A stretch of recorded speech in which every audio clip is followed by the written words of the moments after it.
বর্তমান যে সংবিধান রয়েছে এই সংবিধান খনি হাসিনা এবং ভারত কর্তৃক সার্বজনীকৃত সংবিধান।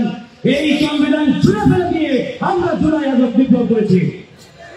আর আজকে এই সংবিধানের দোহাই দিয়ে আমাদেরকে হাইকোর্ট দেখানো হয়, আমাদেরকে সুপ্রিম কোর্ট দেখানো হয়। আমরা এই সরকারকে একাধিকবার বলেছি আমরা হাইকোর্ট সুপ্রিম কোর্ট আপনাদের আগেই দেখে আসছি, আমাদেরকে হাইকোর্ট সুপ্রিম কোর্ট দেখাবেন না। এই সংবিধান আমরা মানি না।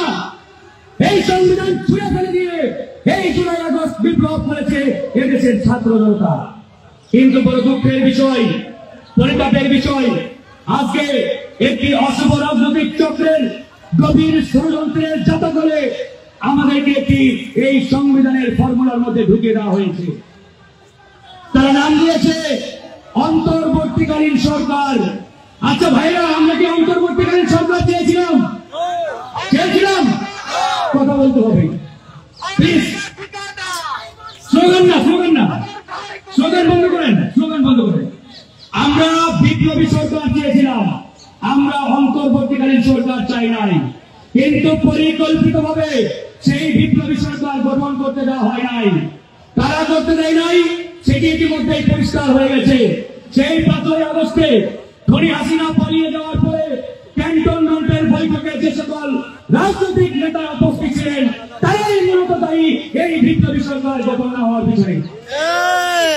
সেখানে যখন অন্তর্বর্তীকালীন সরকারের ফর্মুলা প্রোগ্রাম হলো, এই রাজনৈতিক নেতৃবৃন্দ তারা কেন বললেন না আমাদেরকে সময় দেন, আমরা ভেবে দেখি, আমরা একটু আলোচনা করি।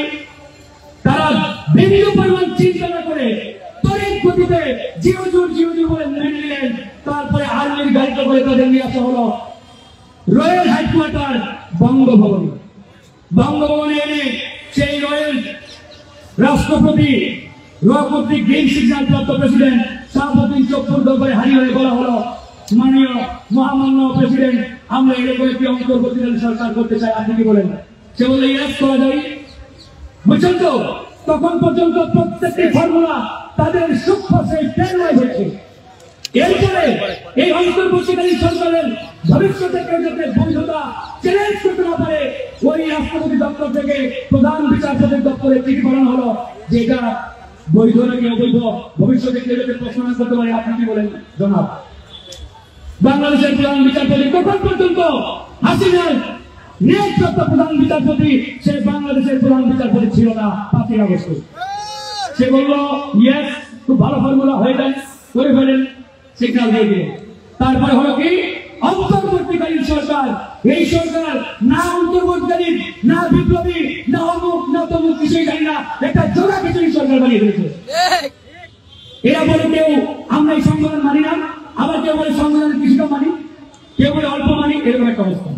তাই বন্ধুগণ, আজকে তাদের যে পরিষ্কার দাবি, এই সংবিধান আমরা মানি না, এই সংবিধান ফেলে দিয়ে নতুন সংবিধান প্রণয়ন করতে হবে।